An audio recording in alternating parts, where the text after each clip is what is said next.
haddaan nahay maamulka degmada aad iyo aad ayaad u mahadsantihiin keentay oo fikradan soo aliftay waa fikrad muhiim ah oo wasaaradda caafimaadka codkeeda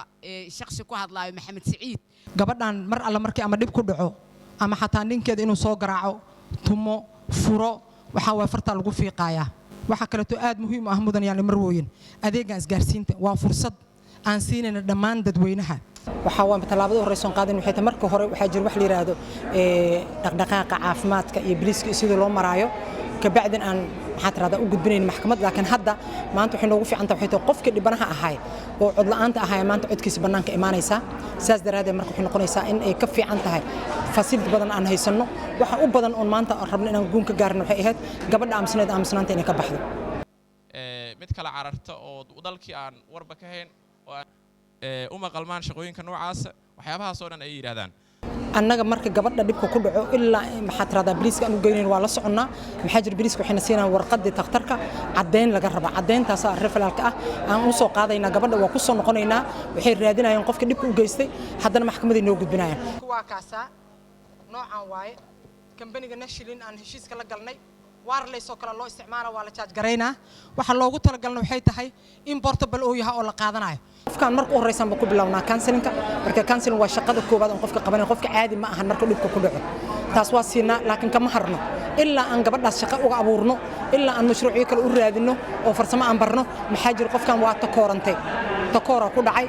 marka takoorkaas inaan ka baabi'in waxay tahay inay bulshada ku soo noqotaan rabnaa ama ilmay lahayd ama gabaray ahayd ama caruuray ahayd intaba waa daba galnaa ilaa haddana waa noolis garaysiin mana ka harna dadkeena survivalka meeshaan loo soo bandhigay ee ah isgaarsiinta ceebla aan u mahad celinaya iyagana kooxda fanaaniinta da'da yar wax la malayn karayo maahan waxaan leenahay barbaara soo kora siina wada shaqadiin madaxdeena sharafta badnayd oo iga horeysay ayaan salaanta la qabnaa loo helo telefoon xiriiriyo iyo xafladan waxay ku saabsanayd sidii looga shaqeeyo hay'adda ay u dhigtay hay'adda SWDC sidii loo dardargelin lahaa tacadiyada ku dhaca gabdhaha Soomaaliyeed aad iyo aad baan u soo dhaweynaynaa waxaan leenahay aad iyo aad bay wax uga qabanaysaa sidii dadku ay uga qaybgeli lahaayeen ama ay amnigu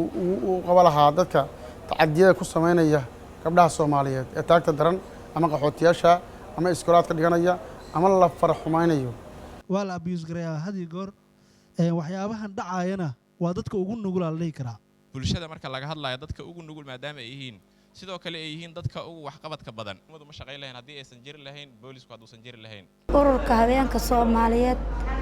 waxaan ugu mahadcelinaynaa inaa meel unuka aan la soo hariirno dhibaatada kaamamka anaga soo gaarto gabdhaha Soomaaliyeed waxaan u mahadcelinaynaa inay meel lagu soo hariiro hadday dhibaatadaas soo gaarto ceeblana gurmadkeeda waa in la wada galaa haddii Ilaahay yiraahdo center aad u wanaagsan oo cusub oo hadda loo furay waxa weeye haweenka Soomaaliyeed ee dhibka iyo tacadiyada haystaan